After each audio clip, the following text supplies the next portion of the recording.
तो दोस्तों स्वागत है आपका अपने YouTube चैनल द अभियान में, जहां आज हम लोग पढ़ने जा रहे हैं ब्लड रिलेशन, ठीक है, जिसको हिंदी में हम लोग बोलते हैं रक्त संबंध।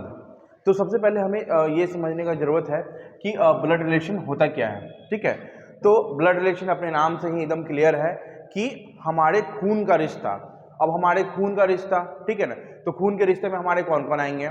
हमारे पापा आएंगे, हमारी माँ आएंगी, हमारी माँ की माँ आएंगी, हमारे पापा के पापा आएंगे, हमारे पापा की माँ आएंगी, हमारे मामा आएंगे, हमारा मामा की बेटी आएगी, ठीक है, हमारी मौसी आएगी, मौसी की बेटी आएगी, ठीक है। तो इस तरह से जो एक दूसरे से ब्लड से रिलेटेड, ठीक है ना, होते हैं, तो उसको हम लोग क्या बोलते हैं? ब्लड रिलेशन में काउंट करते हैं। तो सबसे पहले हमें ज़रूरत है कि हमें जो ब्लड रिलेशन का जितने भी क्वेश्चंस हम लोग को मिलेंगे, ठीक है, तो वो कितने फेज को कंप्लीट करते हैं, ठीक है ना, कितने स्तर को देखते हैं, जो क्वेश्चंस हम लोग को पूछा जाता है एग्जामिनेशंस में। और ये ब्लड रिलेशन इतना इंपॉर्टेंट चैप्टर है कि आप किसी भी तरह के कोई भी एग्जामिनेशन अगर आप देते हैं तो यहाँ से क्वेश्चंस 100% आना है। इसमें ब्लड रिलेशन से 2 से 3 टाइप का क्वेश्चंस आएगा आपको। मैं 2 से 3 टाइप का क्वेश्चंस सारा आपको यहाँ पर मैं करवा दूंगा। सबसे पहले ये कंसेप्ट समझने का बहुत ज़्यादा ज़रूरत है, ठीक है।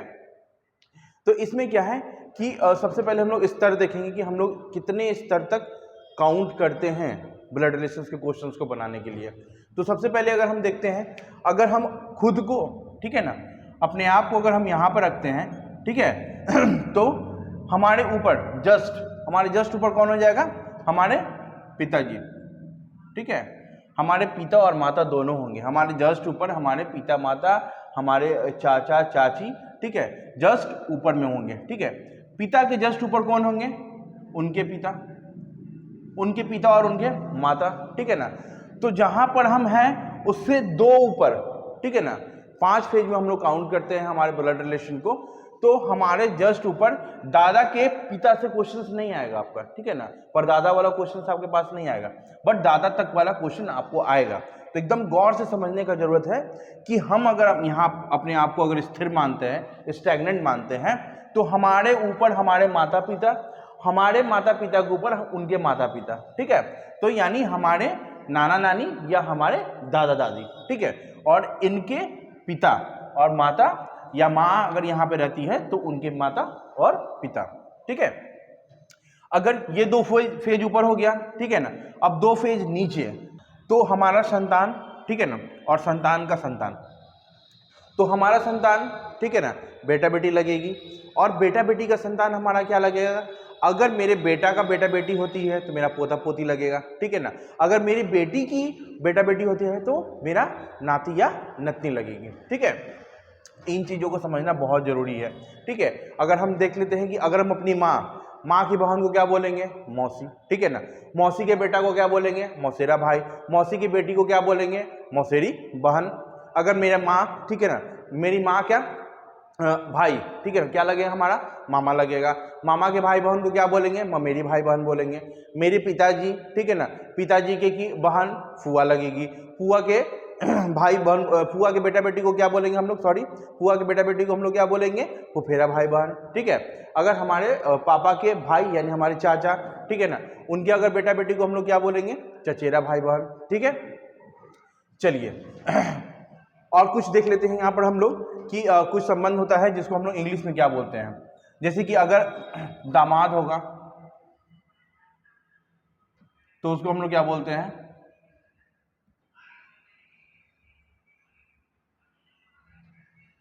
सन इन लॉ। अगर शाला होगा, मतलब कि पत्नी का अगर भाई होगा, ठीक है, तो उसको हम लोग क्या बोलते हैं?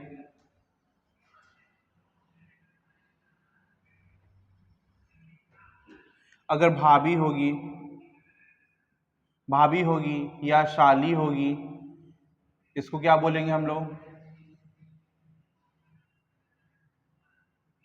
Sister in law. सास होगी, सास को हम लोग क्या बोलेंगे? Mother in law. बहुत सारे बच्चे जो भी होते हैं कि इंग्लिश में क्वेश्चंस को करते हैं तो वहाँ पे ये परेशानी उसको नहीं हो। अगर ससुर होगा, ठीक है, ससुर होगा तो उसको बोलेंगे हम लोग फादर इन लॉ। तो इन सब चीज़ों को ध्यान में रखना है कि इंग्लिश क्या होता है और हिंदी में क्या होता है।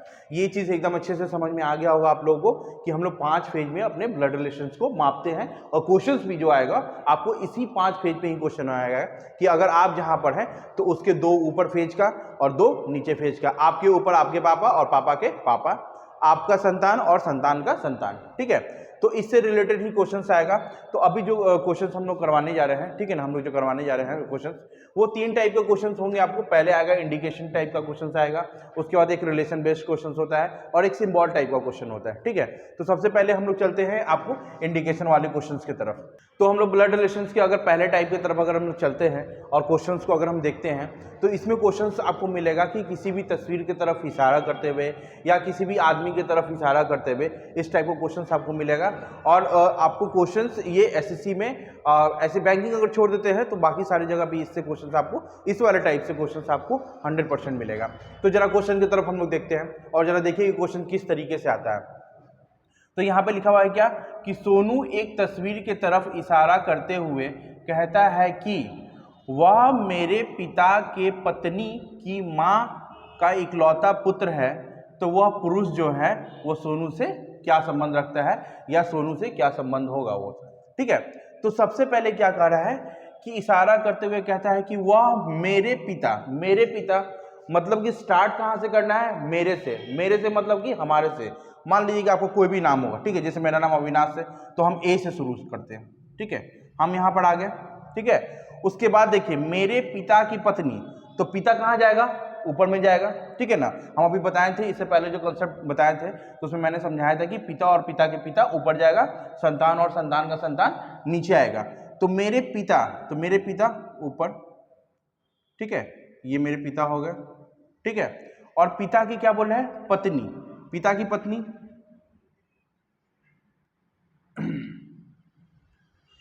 तो जरा एक चीज बताइएगा, मेरे पिता की पत्नी, मेरी क्या लगेगी, माँ लगेगी, ठीक है ना। अगर मेरी क्या लगेगी, ये माँ लगेगी।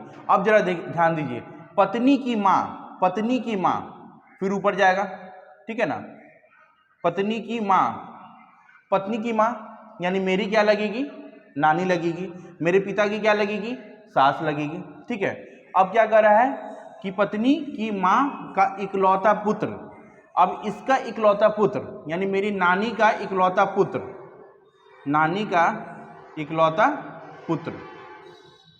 ठीक है, नानी का इकलौता पुत्र, और यहाँ पर मेरी माँ है, तो ये दोनों आपस में क्या हो गए, भाई बहन हो गए, ठीक है। तो क्वेश्चन क्या पूछा है, तो वह पुरुष का सोनू से क्या संबंध होगा।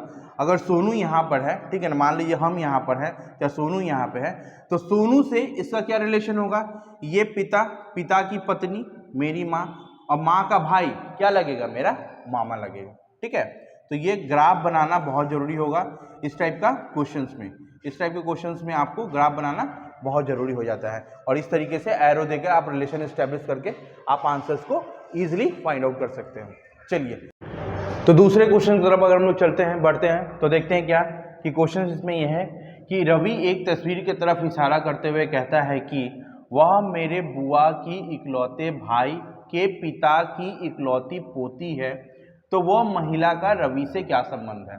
तो जरा ध्यान दीजिएगा, वह मेरे बुआ मतलब रवि का बुआ, ठीक है। तो रवि का बुआ कौन होगा, उसके पापा की बहन, ठीक है। तो मान लीजिए अगर रवि यहाँ पर है, उसकी बुआ यानी इसके पिताजी, ठीक है, इसके पिताजी और इसकी बहन, ये एक लाइन क्लियर हुआ, ठीक है। अब जरा देखिए, पिता की बहन ये क्या लगेगी, इसकी बुआ लगेगी। चलिए, उसके बाद क्या है, बुआ के इकलौते भाई, बुआ का इकलौता भाई कहने का मतलब क्या, मेरे पिताजी, रवि के पिताजी, ठीक है ना।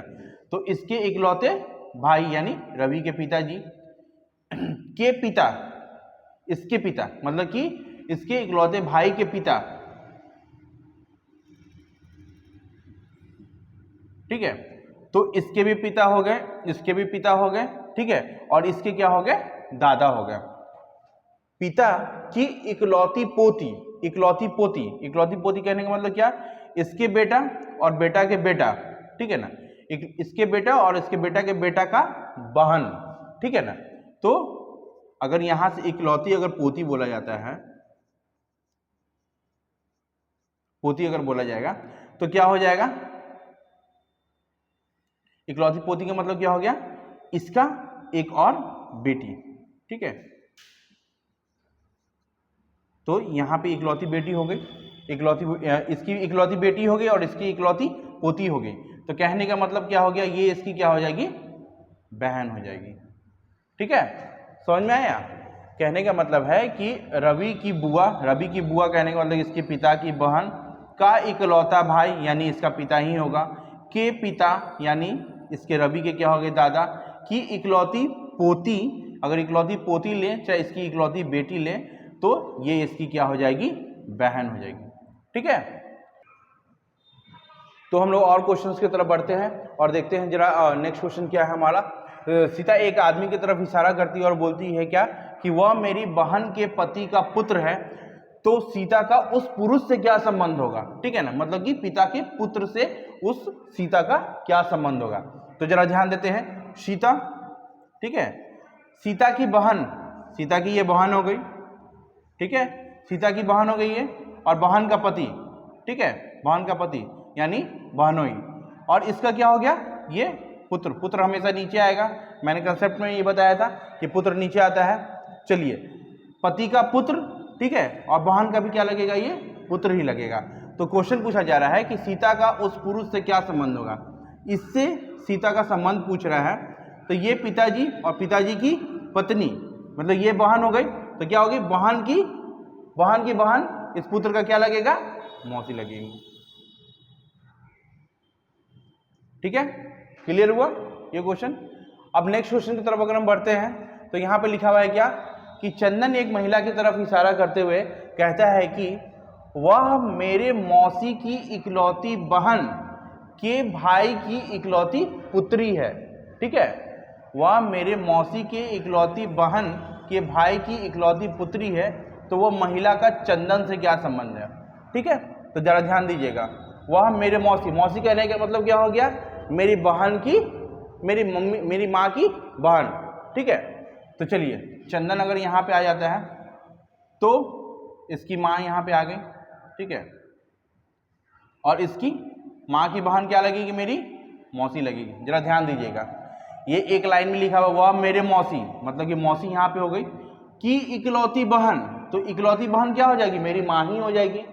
अगर मेरी मौसी है ये, ठीक है ना, ये मेरी मौसी हुई, और क्वेश्चंस में अगर आपको बोला जा रहा है कि मौसी की इकलौती बहन, तो मौसी की इकलौती बहन मेरी क्या हो जाएगी, माँ हो जाएगी, ठीक है। मौसी की इकलौती बहन के भाई, बहन के भाई मतलब इसका भी भाई और इसका भी भाई, तो आपका क्या लगेगा, ये मेरी माँ क्या, भाई क्या लगेगा, मेरा मामा लगेगा, ठीक है। तो इसकी भाई की इकलौती पुत्री, अब इसकी इकलौती पुत्री, चलिए, ये हो गई आपकी मौसी, मौसी की इकलौती बहन यानी हो गई आपकी माँ, माँ का भाई क्या हो गया, मामा, और मामा की इकलौती पुत्री यानी क्या हो गई, ये इससे ममेरी बहन, ठीक है। तो दोस्तों, इस तरह का क्वेश्चन आपको सॉल्व करना पड़ेगा, ठीक है ना। आपके PYQ में इससे ढेर सारे क्वेश्चंस हैं, जिसको सॉल्व करिएगा तो आपको इस कंसेप्ट से काफ़ी सहायता मिलेगी। और आगे अभी 2 से 3 2 टाइप और बचा हुआ है, जो कि नेक्स्ट वीडियो में हम लोग कंप्लीट करेंगे, ठीक है। तो जय हिंद, जय भारत।